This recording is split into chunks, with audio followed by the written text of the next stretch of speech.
Hi guys, so today I am coming on here with a different sort of video. Today is July 3rd, 2019, and I was flipping through my like Snapchat memories or whatever, and I saw a picture on there, and I just got this nagging urge that I needed to film this video and that I really should share this.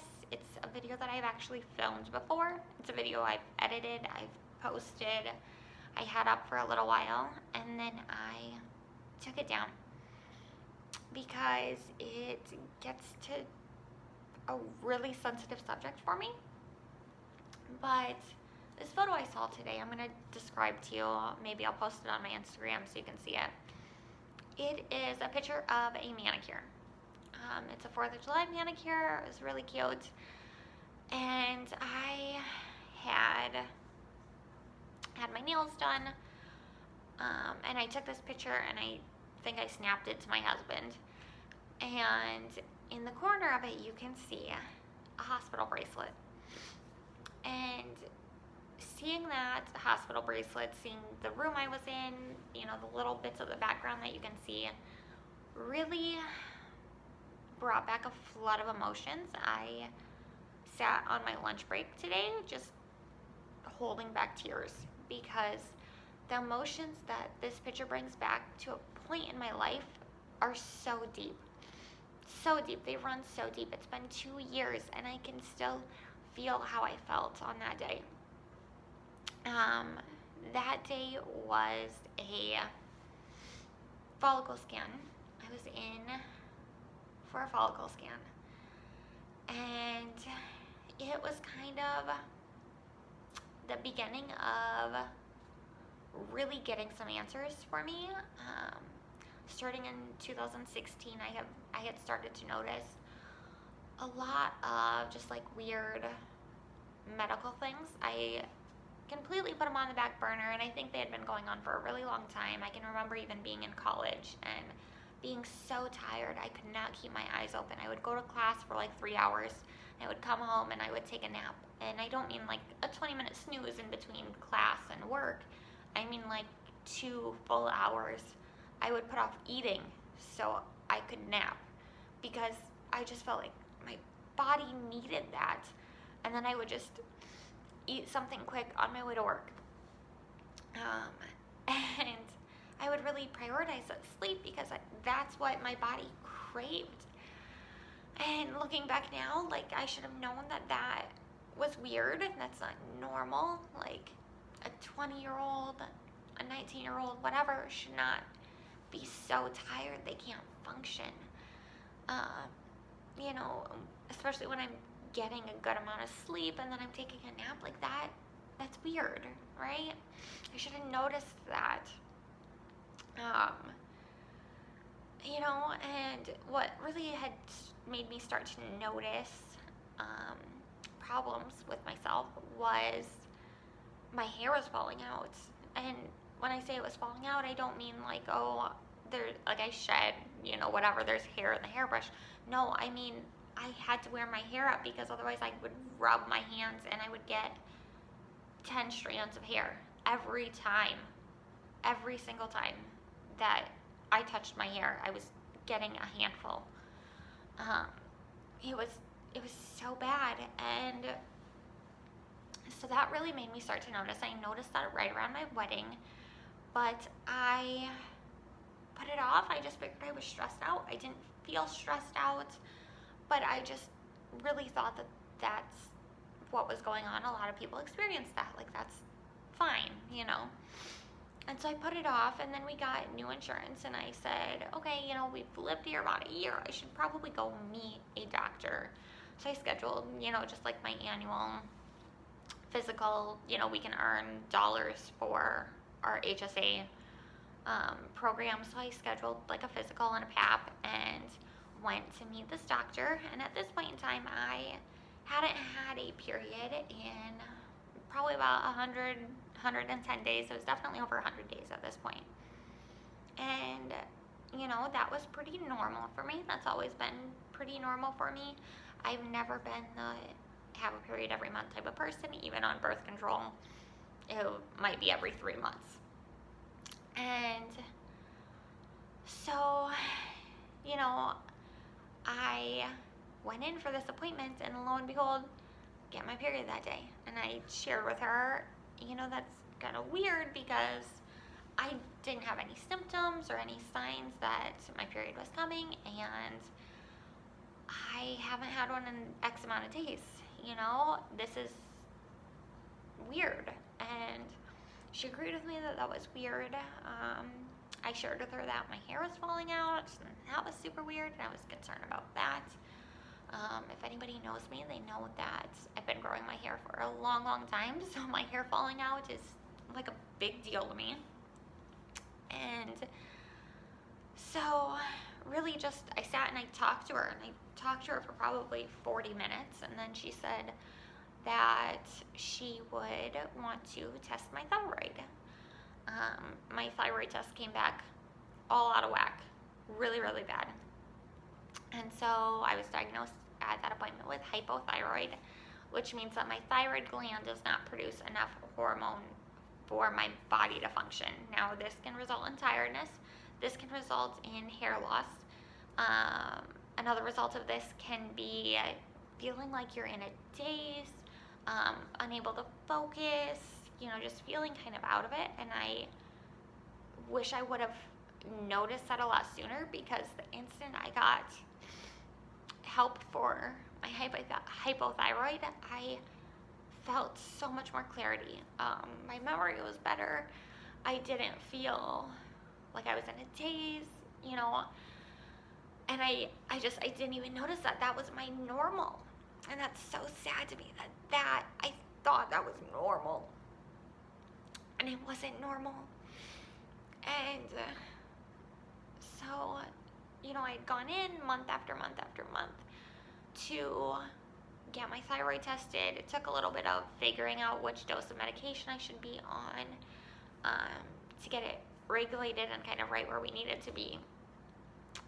But I still didn't have a cycle, and so after a couple months, she had said, let's go off the birth control if you're comfortable with that, and let's really try and figure this out, what is going on with your hormones, because birth control adds in other hormones, and so really we want to eliminate any other hormones that don't need to be there, so that way my body can kind of figure itself out. And I said, okay, it would be nice to figure that out. And so we spent a few more months working on that, and my thyroid was regulated. And after we had it regulated for a few months, she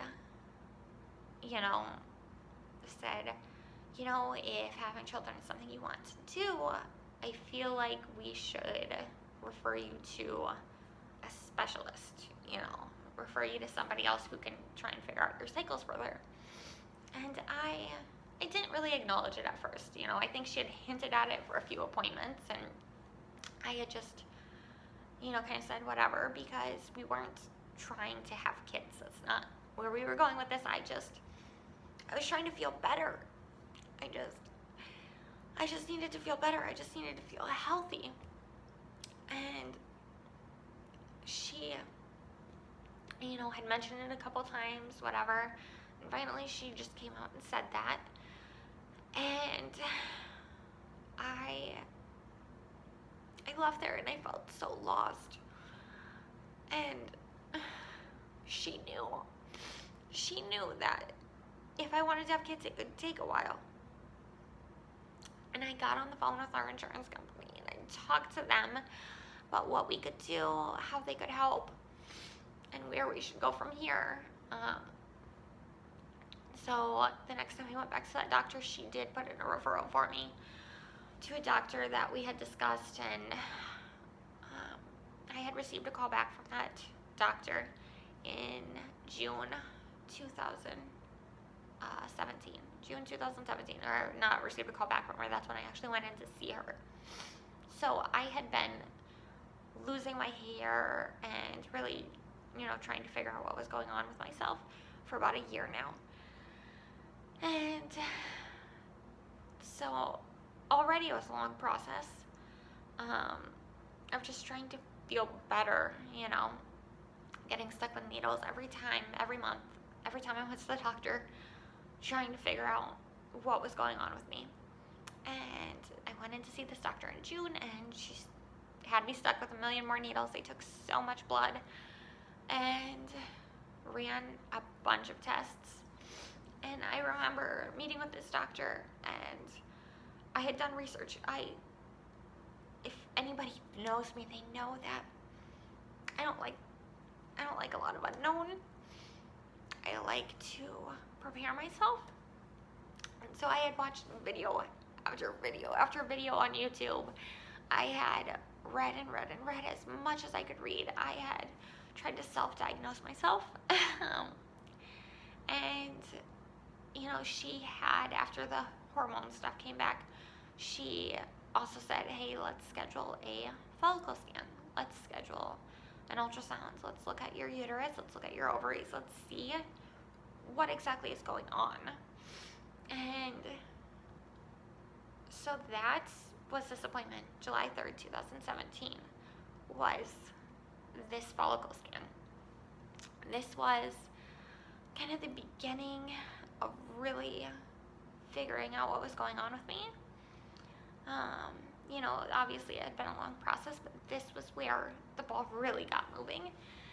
And that's why there's so much emotion tied to this photograph.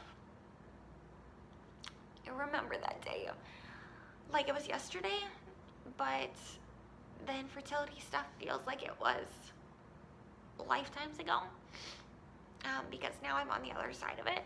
But I remember the emotions around this. I remember going in there, and I done my nails because I wanted to feel better. I wanted to be excited, and I was so scared to go in there. I was excited. I wanted answers. I felt like maybe we would get some, but I was so scared for what they were gonna find. And, you know, I had looked and looked and looked up images of ovaries and uteruses and like what they should look like, what a polycystic ovary looks like.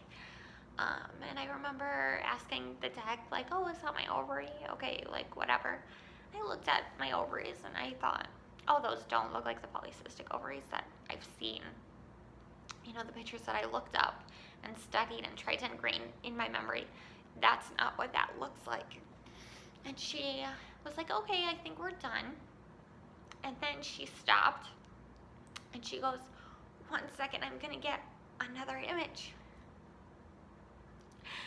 And I knew she saw something because, you know, while they can't read the x-rays, they know, they're trained what to look for. And if they think that the doctor is going to request another image or want a closer look at something, they'll do it right up front. I mean, to save you from having to come back. And so she did her job, and I left there feeling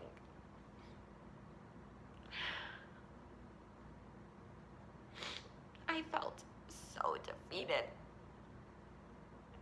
So defeated. Because I knew there was something there. I knew she had seen something. She couldn't tell me what it was, obviously. That's not her job. And I knew that. But I knew she had seen something. And I waited on pins and needles for those results. And then the results came in because it's, you know, 2017, and you get them on your phone before the doctor even has time to read them or has time to call you. And I read through them, and I didn't know what they meant, and I Googled, and I tried to figure out what all these words meant. And I had written off PCOS, polycystic ovarian syndrome, based off of, you know, my hormones that came back, and that didn't look like that. Another major thing with PCOS is weight gain, and obesity is very common. And I have the opposite problem. I cannot keep weight on. I had been told, as we were going through this, gain 5 pounds. I needed to gain 10 pounds. I needed to gain 5 pounds. And I could not keep it on. I tried different diets, different things. I could not keep weight on. I would go to an appointment and I'd be up 3 pounds, and then 2 days later I'd be down, back to my normal. So, I wrote that off. I was like, that is not what I have, based off of that alone. And when the doctor called me and she scheduled a follow-up, and she diagnosed me with PCOS, and PCOS is vastly different depending on who you are. There's a lot of different, side effects and things like that. My main symptom is infertility. I have anovulation, so I don't ovulate an egg. So basically what happens is my follicles, which are eggs pre-release, right? So they're tiny. And my body produces all of these follicles. And they stay in my ovaries. They don't grow to a point where they could be ovulated to have the chance of having a baby. So they stay in there. They just live in there until they dissolve or whatever they do. I don't know. And yeah, so she diagnosed me with this, and that was a rough day. And it was just, obviously I wanted answers, but that's not what I wanted to hear, because I know there are women out there who struggle with infertility for years and years and years, 7, 10, 12 years, who have PCOS. And I know there are women who have PCOS or have been diagnosed with PCOS who get pregnant naturally. And I spent almost every day in tears, just wanting to know. I just wanted to know either way. Was I the former or the latter? Was I the type of person who would be able to have a kid, or was I not? Was it just not something that was on the cards for us? And I thought that if I could just know either way, I could get to getting over it. But this whole unknown portion where I'm like, okay, let's try this, feeling and not knowing if I'm wasting time or wasting money or wasting energy or making myself feel like crap because I'm taking these medications for no reason, that's a hard season to go through. And that is July 2017 July 2017. That is the season of life I was in. And that is why that brings back so many memories. And I feel like I'll always have that. I'll always have that feeling, because I know that anytime we decide to have another kid, I'm going to have to go through the same thing. Or I'm probably going to. And that's really, really hard.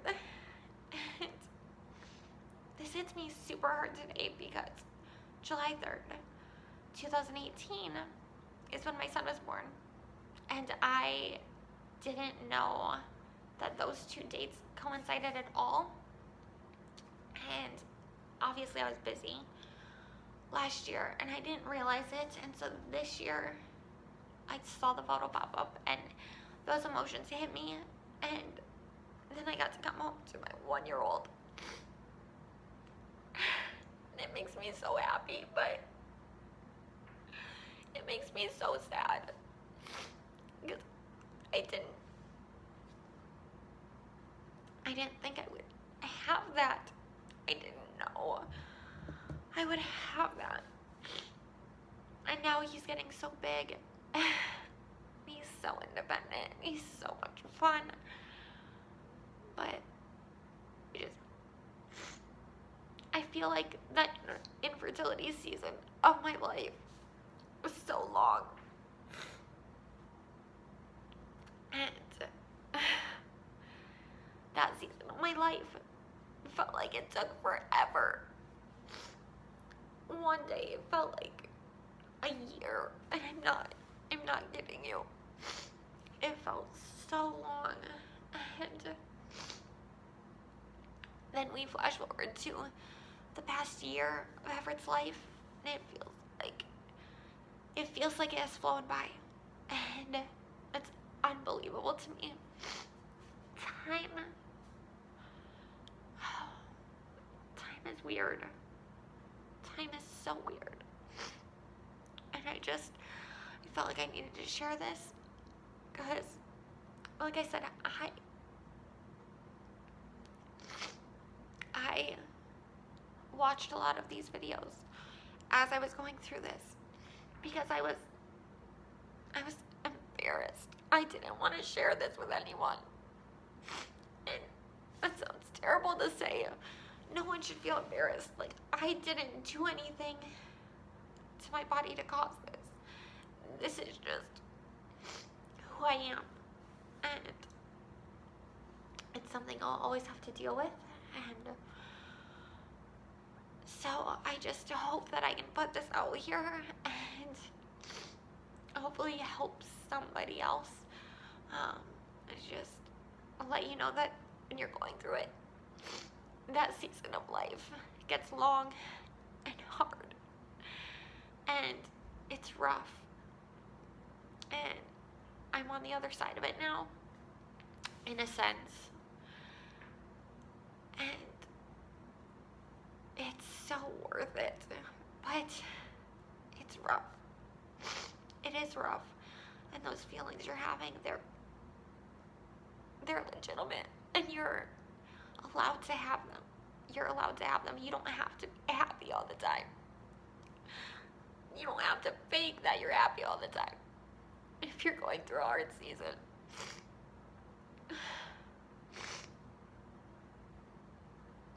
Because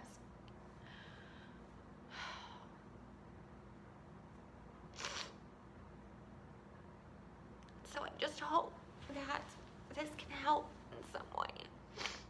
And, you know, I ended up meeting some really, really great people online because of this, because we could relate on this level.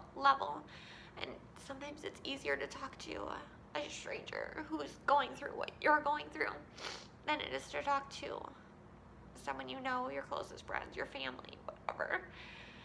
And so I hope that you find someone. I hope that you reach out if you want to talk. I hope that you get some support, because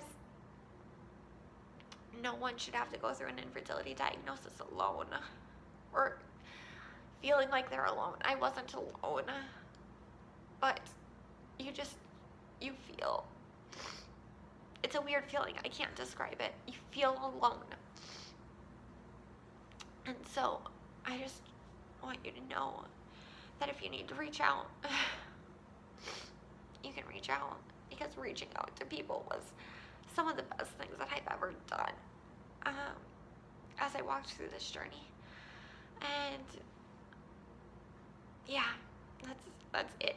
It's amazing to me how much these emotions come back. It's been 2 years, and these emotions are real, and they're raw, and I don't even know if I'll put this up, but I have had this nagging urge all day that I need to refilm this, that I need to put this up, that I need to post this. And so maybe, even if it's only up for a little bit, I think I have to post it. And I think I just have to be real about it. And I'm gonna quit babbling now. I don't know. I hope you enjoyed this. Yeah. My makeup is whatever's left after the day. My hair is a mess. And I'm just talking about my feelings. This is a weird video, you guys. If you made it this far, thank you for watching.